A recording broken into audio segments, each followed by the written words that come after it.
Go ahead. Welcome to another edition of Web Chat with the Warden. I'm Chris McMillan, joined as always by Warden David Mayberry, and it was kind of a big day for Oxford County with getting the update on the Green Fleet vehicles. A number of vehicles switched over to natural compressed gas. Tell us a little bit about that and the update we got today. Okay, so there's really sort of three or four parts to the fleet change.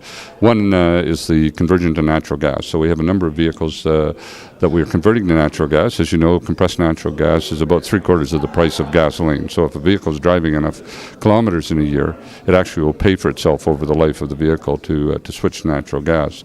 So there's an economic benefit to it. But the bigger benefit for Oxford County is that it burns cleaner, and so we're providing less greenhouse emissions into the air that the people here in Oxford breathe. And so that's another positive. So that's one aspect. Over a period of time, we'll be switching about 15 vehicles in the next year over to natural gas as part of our program. They'll cost about $7,000 for each conversion. But as we go forward, that'll be probably the direction we're taking for gas-powered vehicles. In addition, we've been sourcing two snowplow trucks that will also be this year being built. Will be built to use natural gas instead of diesel fuel. Again, it's a cheaper fuel. It's more environmentally friendly, and the additional cost will actually be paid for relatively quickly by the lower price of natural gas. And now with one natural gas station in the county, and we anticipate there'll be another one fairly shortly, certainly anything south of Woodstock will be able to access a natural gas filling station relatively easily. Yeah, and that fueling station on Highway 59, I just learned today, will be open, if not this week, early next week, and kind of grand opening in early June, late May. So definitely look forward to that as well. How much of this has to do with the environment? How much of this has to do with Oxford's 2050 goals, the goals that you guys have set out in the future Oxford sustainability plan? Sure.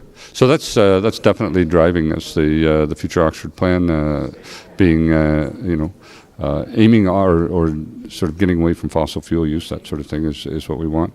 The other part of the plan, the ambulances will now be moved over to anti-idling, where they will shut down when they're charged up and they have enough power to operate as they should. When they're sitting outside someone's home or whatever, they'll actually shut down, and they'll remain at full power until there's a need for generating more electricity to fill up the batteries again, and then they'll come back on. And so that's another aspect. And the third part is the county is intending on buying an electric vehicle to add to our fleet, and as just sort of a kind of a test vehicle to see how it works. And we hope to see that either late spring or early summer.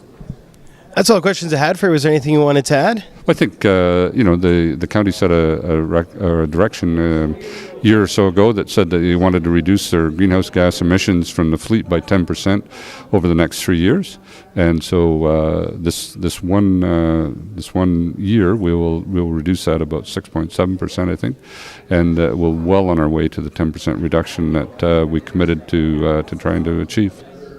All right. Well, we look forward to more to come. Thanks, Warden David Mayberry, and make sure to join us again for another edition of Web Chat with the Warden.